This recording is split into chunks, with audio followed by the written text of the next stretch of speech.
So this is number 2 video for rendering velvet. So what velvet is, we kind of briefly looked at this reference photo that I had. It's more this fabric. It's very dark. It absorbs a lot of light. So we don't need to do a lot of highlights. We don't need to, complicate things. So velvet actually is pretty fast to render. I mean, it can be fast, it can be slow too, but we want to make them as fast as we can. So I'm starting immediately with my darkest black, and I'm gonna do velvet her kind of like a cover up piece. That's why here I was indicating the skin tone so I can see where it's ending. And immediately I'm doing my darkest black, which is black 100. So velvet is beautifully draping fabric, so it will have this nice like round folds, or I mean in the skirt it's going to be different, so depending on what item you have, but it doesn't have sharp edges. It has very fluid, very elegant silhouette or draping. So you want to again find your reference photo of the velvet you're trying to render, and that will help you to do it as accurately as you can. So here, I did bugle beads before, so this is, I'm not gonna again like feel bad if I go over it a little bit with black, because I can always go back and add white. It's just normally I would have started with black and do the sequence, but I was thinking about the length of the video, so I kind of did the opposite way. But this is my base. So it's super, super dark, not a lot of highlights.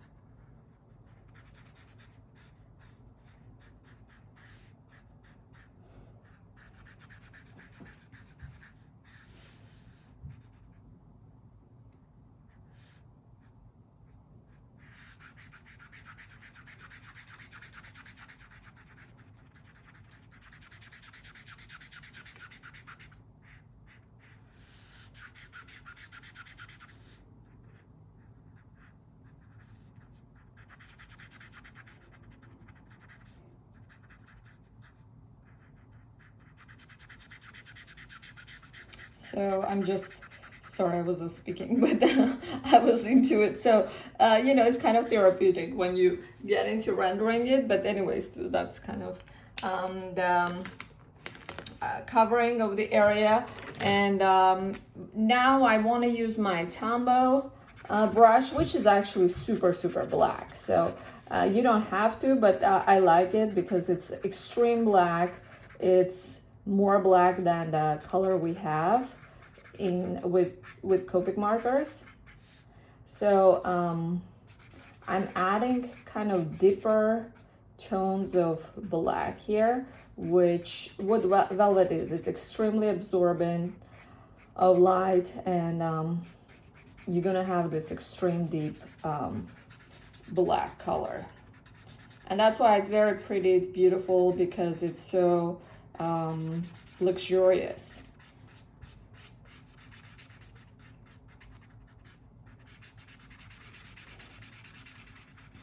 And again, here if I go over a couple of fringe beads, I'm not gonna again feel that bad because I can always add that color later. I mean white highlights later.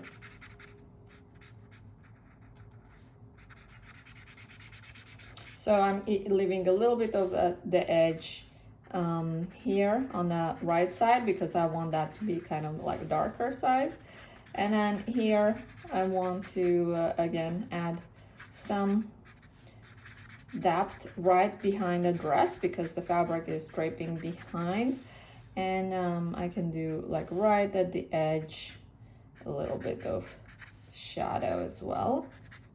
And then so after doing this, you can take your chalk or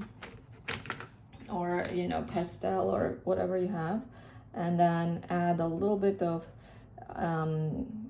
chalky highlights on your velvet. So that's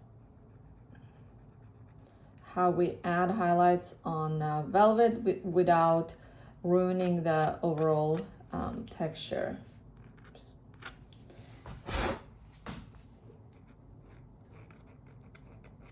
So this is a little bit like an oil chalk, so doesn't smudge as easily, but if you have like real chalk, it will work better. So you can go in and kind of like smudge it to get help to get that edge. And also, as I was saying, like silhouette is very important in this kind of novelty fabrics because it helps you to define the edges and show what kind of fabric you're working with. So with this Prismacolor, I want to have a little bit that soft edge, almost like a nappy edge, but not too much because you don't want it to look like it's like fleece or something, that it's like very fuzzy. But having that little soft edge with your Prismacolor helps again to define your velvet as in a really nice way. So here I'm leaving a little bit like edge with my pencil, so it gives that kind of a nice impression.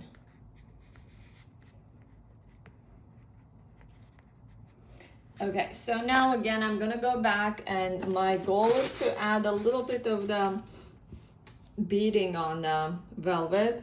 So over here I have this dress. I mean, it's not on the velvet, but I want to put this kind of beads on my velvet. So I mean, that's my opportunity to show how to do those, and those are pretty easy in terms of it's similar to sequins, but sequins is a lot of it, so we don't want like a lot, but this is more like beads that we use sparingly. So it's more like crystals, or like Swarovski crystals or something. So I'm just gonna do a few of them. Again, your silhouette is going to be your best friend because that would help you to show that, okay, there's like sparkles without, again, spending excessive amount of time. So I'm just doing my dots, my crystals with white pen. White gouache or bleed-proof white. And then I want to concentrate mainly on the top part and just let it more like to fade out towards here. And here I want to go back and fix a little bit those hanging beads that I lost when I was doing my black color. And also I will reaffirm the silhouette on the side so it doesn't look like it faded out.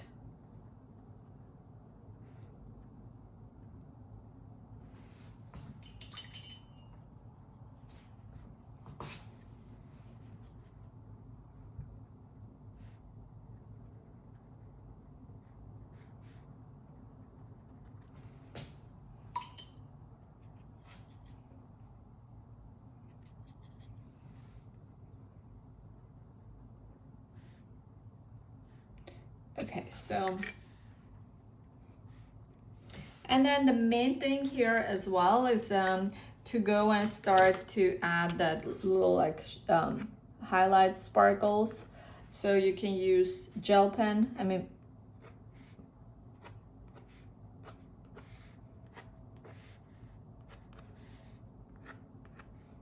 so you know, the more this X's you do, it's like the more sparkly it will look. And right now I'm looking, it's a little bit faded, so right here I'm gonna add a little bit more white to make it kind of more sparkly. And then again, it's basically depends on your design, how, you know, how much you want to do it. But this is the main kind of concept, is to add this little like Swarovski crystals and do the X's, and that's how you get that little like nice sparkly effect. Okay,